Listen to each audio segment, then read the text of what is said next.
so the second part of the lecture, what I want to talk about are classification trees. So classification trees, along with support vectors, are the two pillars of, let's say, the workhorse of industry. And so I want to give you an example of how to build a classification tree. Now, classification trees are very much similar to decision trees that you might have learned, like if statements, or you might say diagrams, that flow charts that you would say, is this true or not? And then you'd make a decision to the next level. Is this true or not? You make a decision to the next level. So the decision tree is going to set up in a very specific way. You're going to look at your data, and we're going to talk about how to chop this data, but you're going to have some kind of question. And the question is very simple. And there are generalizations of this, but typically the question is this true or false? So there's some question. So for instance, you could ask in your data, is the value of a certain parameter above 50? It's a yes/no question. It's very simple to answer. And you might say, well, if it is, if the answer is yes, then you come over here. You cluster some of the data over here. If no, you come over here. And the way the decision trees typically work, you would then start building on the no answers. Okay, well, if that's not true, what about this next question? Is this true?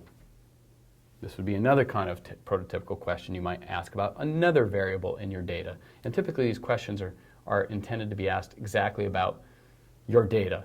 For instance, is one of the variables above 50, yes or no? No? Okay. Now, is another variable greater than a certain amount or not? If yes, you stop. If no, you keep going on. And you just have this structure where you keep generating from a root, and you keep generating branches and leaves. That's what they're called. So there's basically, that's the idea behind the classification trees. You're going to take this thing, and you're going to start breaking it down into these constituent parts. Now, the question really comes is, what's the kind of question I should be asking, right? What you would like to do is automate the system. The classification trees, or decision trees, classification and decision trees, they're actually called classification and regression trees, CART. Classification and regression trees, that's the standard thing that you might find out there in the literature. What it's trying to do is figure out a principled way to go look through your data, sort it to make sense. Now, of course, the question is, how do you sort this in making sense? It seems to require expert-in-the-loop knowledge. But what your computer can do is look at the variables you have, take cuts along one of the variables, and see, in fact, if there's a good way to make this decision process happen. So what I want to illustrate this with is a specific example, which is called looking at what's called the iris data. And what the iris data is this is one of the earliest examples. Ooh, all right, so I'm going to glide out there for a minute. But the iris data is fantastic data. It's looking at 3 types of irises and trying to classify between the 3 of them. Okay? And the classification task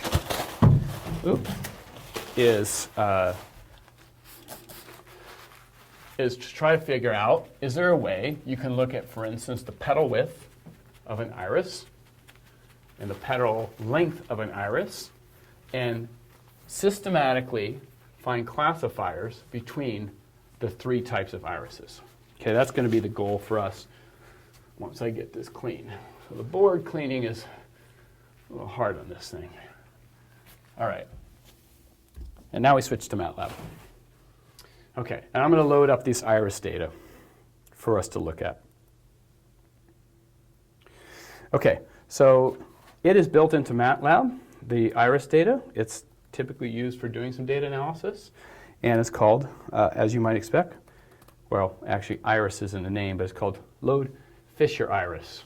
Okay, so typically this was sort of for Fisher information or Fisher discriminants. So Fisher iris is a preloaded set of data, and we're going to take a look at it here. In particular, we're going to load this up, and we're going to use this gscatter command to look at the data. So the way this works, we're going to say gscatter. It's going to make a scatter plot. So once you load this in, this first column of this matrix, MEAS, is the petal width. Second column, I think, is the petal length and then petal width. These are the two parameters that we're going to be looking at. And we're going to plot this against the species. It's going to be coming as labeled data, and the labels are going to be in that species vector. First one is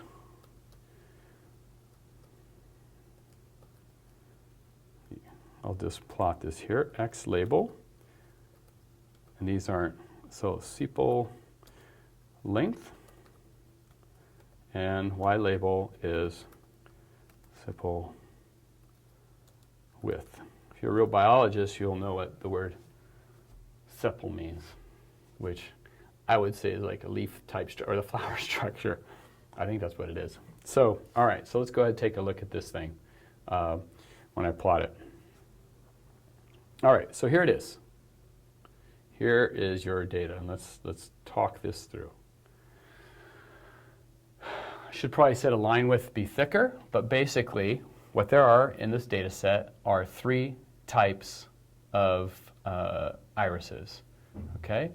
And this is the width, and that's the length, and then the red is one type of iris. This is how, like if you took measurements from these things, this is where they scatter up here.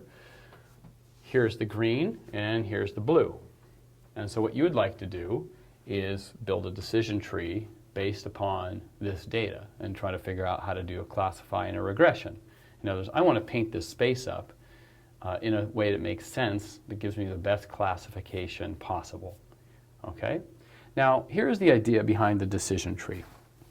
It's a principled way to start looking at variables, and in particular, start looking at variables, for instance, in one direction, and start asking the following questions. So this will be a very expensive step, which is it's going to take on all the values between the minimum and the maximum. Let's take this variable here. And it's going to look from here to there.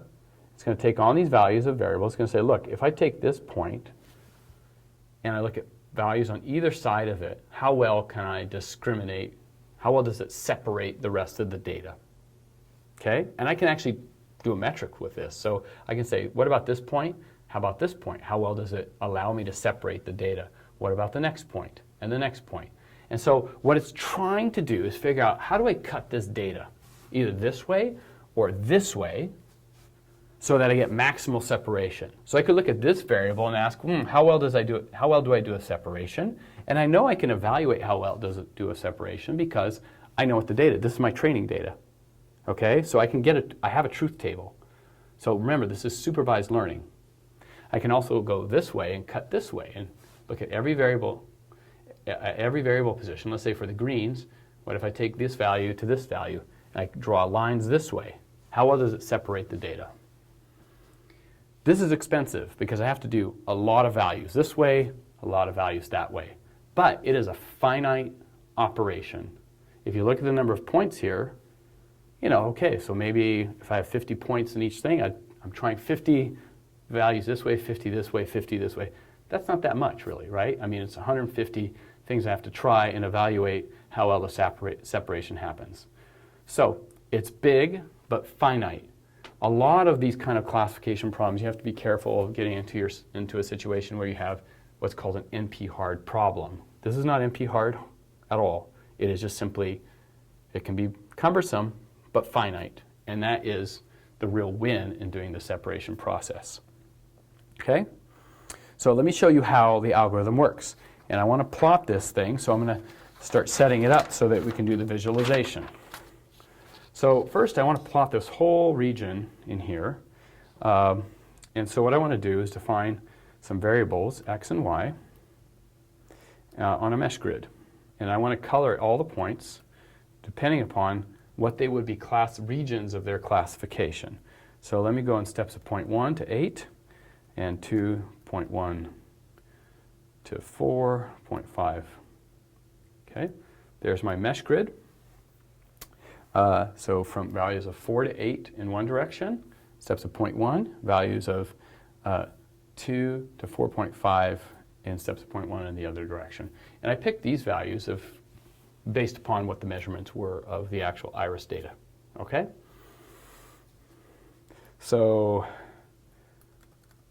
make up two new variables. Okay, and then I'm going to basically classify these.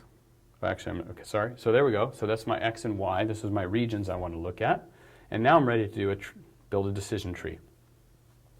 Okay, so decision tree, there's some nice built-in MATLAB commands that make this very easy to do. Once I have my data, my iris data, and I showed you what that was, and I'm using the first two columns of the iris data, which have to do sepal width and sepal length. Those are the two variables I'm going to look at.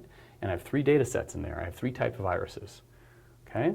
So what I'm trying to do is separate those three types of irises as best I can in this two-dimensional parameter space. So it's a little bit of a contrived example, but it will illustrate the point very nicely. Okay? And then I'm going to plot the results on a grid that is mesh gridded like this. All right, so first I want to build a decision tree, or a tree that fits the data. And not surprisingly, to build that tree, I can use the tree fit command. That's it.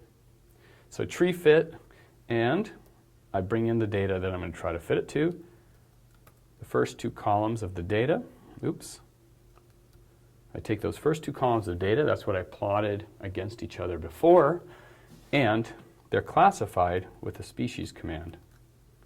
By the way, I can show you what species looks like. So species here, it's basically a label. So if I look at the label, this is all in the iris data.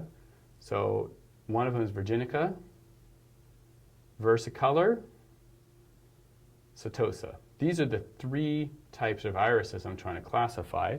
So you see what I've actually done here. This is my label, right? I've labeled the data just like I did with support vector machine, just like I did with KNN search, just like I did with any of the supervised learning algorithms. With the supervised learning, you give it labels. I gave it labels, and I give it, look at these two parameters of these things and do a tree fit, okay? And this tree fit is going to cut through the variables and look at the optimal way to separate the data. And once it makes that data, it says, oh, look, right here, for instance, if x is bigger than 4, I can ask the question, is x bigger than 4? And maybe that gives me a great separation, so I take that as a line. Now I take the rest of the data and I start building the tree. Now what I do is another slice this way is y bigger than 3? And I do a separation this way. So you continue that tree structure like I drew until you cut everything down and you get a nice separation between everything, or the best separation you can. All right. Now let's pull in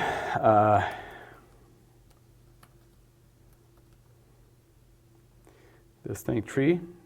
Now I want to basically tree evaluate. Evaluate the tree for this data.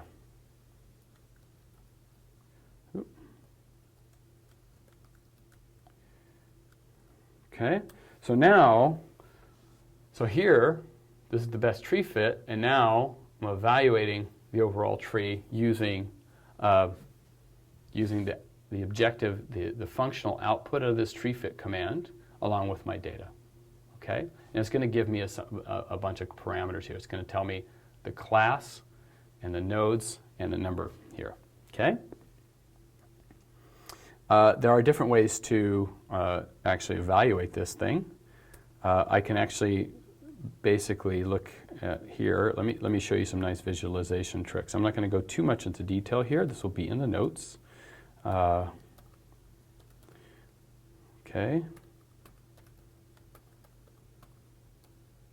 I can evaluate, okay, so here's what I'm doing here. In the top one, I actually went and evaluated where all those points sat. Okay, so what's going to happen is I had them labeled, right? But then I can actually go, well, if I label them that way, let me come back and actually ask what class they came into. Okay, here on this tree val here, this command is a little bit nicer because what I'm going to actually do with this thing, let me show you. So I'm going to take here, the node, the group name it's going to belong to. These are going to be a bunch of variables I get out. I'm going to evaluate the tree at every point in x and y. In other words, remember x and y were? X and y was this grid I defined. So I'm going to define at every point where would it belong in the tree architecture? In other words, I've done a classification and a cut down. I've built this tree from the data. And now what I want to ask is, in this space, where does every point belong to? Okay, so I can do the tree evaluation on that tree data at every point. Okay? And when I do this, the best thing to do is just do a G-scatter plot. That data comes back.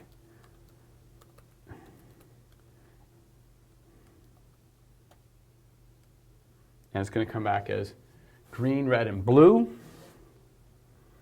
And okay. So I'm going to take and now plot at every point what it came back as. What is the group name it got associated with? Okay, so in other words, I built a tree with some training data, and now I can fill in the entire space, classification space, using this command. I'm not sure why it's not coming out here. Okay, and by the way, it says GRB there. All right, so let's run this thing.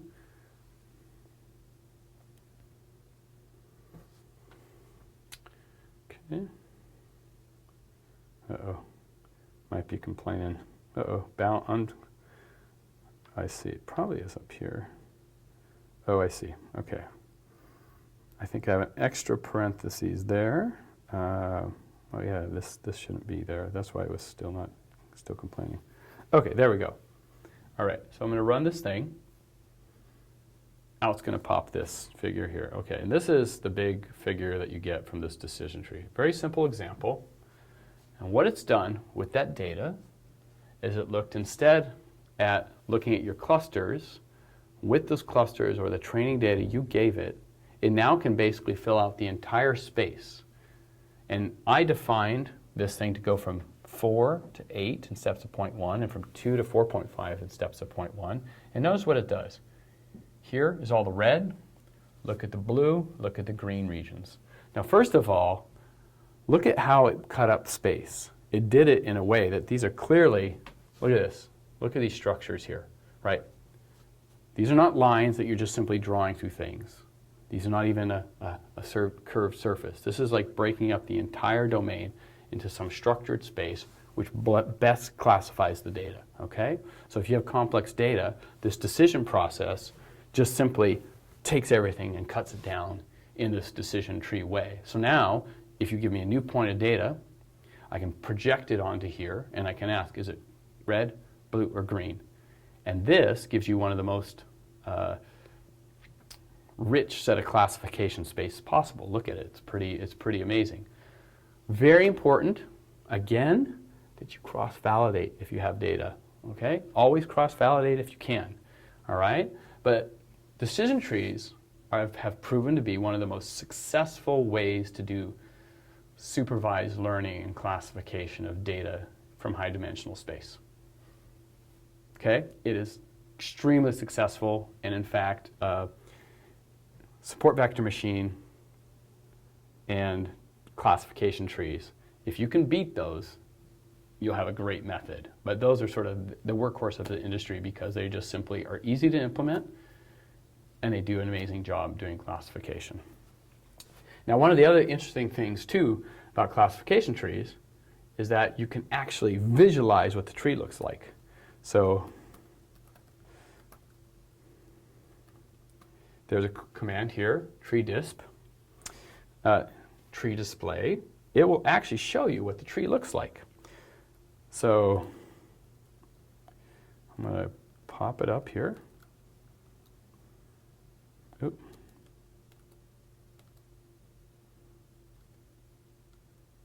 Okay, and tree display will actually construct for you the view of the tree. And there it is. This is how it systematically went through and started making decisions. So you start off here, and notice what it did. It said, hey, look, if the septal length is less than 5.45, come here. So in other words, this decision was the first one made. It said the septal length at 5.45 was really important. We're going to make a classification cut right at that level, okay? And by the way, where does that correspond to? Well, that first cut was right here. See this right here? Where the red is right here? This is this way. It would have been a cut right along here. So that was the first cut it took. But it keeps cutting. So over here, it makes another decision and breaks it down. Here it makes a decision, keeps breaking this decision. And so you see the decision tree, you see the branches and the leaves. And there's an algorithm that tells it when to stop. So after you've done this split here, it turns out it evaluates and says, look, you're not getting much information or you're not getting good separation from any more cuts along this direction. So stop there, build out the rest of the tree. So it's a nice architecture to view the decision-making process. And so right now you can say take data, a new piece of data, and just simply go through this and say, these are all if statements, okay? And the if statements allow you to come down this tree. So you can say, is this true or not? Go this way or this way. Is this true or not? Go this way or this way. And then you find yourself eventually on some leaf, and that's where you got classified, okay? So this is the decision tree. Of course, we didn't go into it in too much detail, but now you have access to a code and hopefully some of the critical ideas, which is just simply looking across data. Remember, it's kind of an intensive search, right? You're taking one variable and sweeping across all possible values and asking, does it classify well here or there? And the one that classifies the best, that's where you make your first cut. Then you go to the next level and you classify with that. You make a second cut, a third cut, and you keep going. But the important thing, it's not NP hard. NP hard problems you just can't solve. This is not NP hard. It's intensive, but it's finite number of computations.